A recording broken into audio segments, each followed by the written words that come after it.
माँ दुर्गा जी की सातवीं शक्ति कालरात्रि के नाम से जानी जाती है। इनके शरीर का रंग घने अंधकार की तरह एकदम काला है। सिर के बाल बिखरे हुए हैं। गले में विद्युत की तरह चमकने वाली माला है। इनके 3 नेत्र हैं। ये तीनों नेत्र ब्रह्मांड के सदृश गोल हैं। इनसे विद्युत के समान चमकीली किरणें निःसृत होती रहती हैं। इनकी नासिका के श्वास प्रश्वास से अग्नि की भयंकर ज्वालाएं निकलती रहती। इनका वाहन गर्दभ गधा है। ऊपर उठे हुए दाहिने हाथ की वर मुद्रा से सभी को वर प्रदान करती है। दाहिनी तरफ का नीचे वाला हाथ अभय मुद्रा में, बाईं तरफ के ऊपर वाले हाथ में लोहे का कांटा तथा नीचे वाले हाथ में खड्ग अर्थात कटार। माँ कालरात्रि का स्वरूप देखने में अत्यंत भयानक है, लेकिन ये सदैव शुभ फल ही देने वाली है। इसी कारण इनका एक नाम शुभकरी भी। अतः इनसे भक्तों को किसी भी प्रकार से भयभीत अथवा आतंकित होने की आवश्यकता नहीं। दुर्गा पूजा के 7वें दिन माँ कालरात्रि की उपासना का विधान है।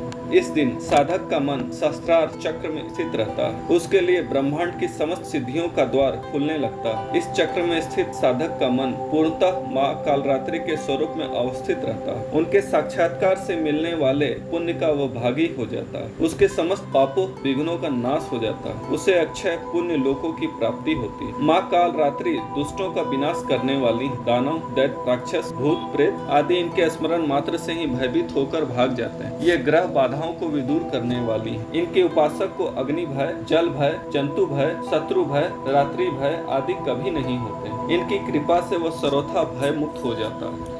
माँ कालरात्रि के स्वरूप विग्रह को अपने हृदय में अवस्थित करके मनुष्य को एक निष्ठ भाव से उनकी उपासना करनी चाहिए। यम नियम संयम का उसे पूर्ण पालन करना चाहिए। मन वचन काया की पवित्रता रखनी चाहिए। वो शुभकरी देवी है। उनकी उपासना से होने वाली शुभों की गणना नहीं की जा सकती। हमें निरंतर उनका स्मरण ध्यान और पूजन करना चाहिए। अगर आपको हमारे चैनल का कंटेंट पसंद है तो कृपया इसे सब्सक्राइब करें और साथ ही बेल आइकन को दबा दें, ताकि आगे आने वाली ऐसी ही ज्ञानवर्धक और रोचक जानकारियां आपको मिलती रहें। प्रणाम।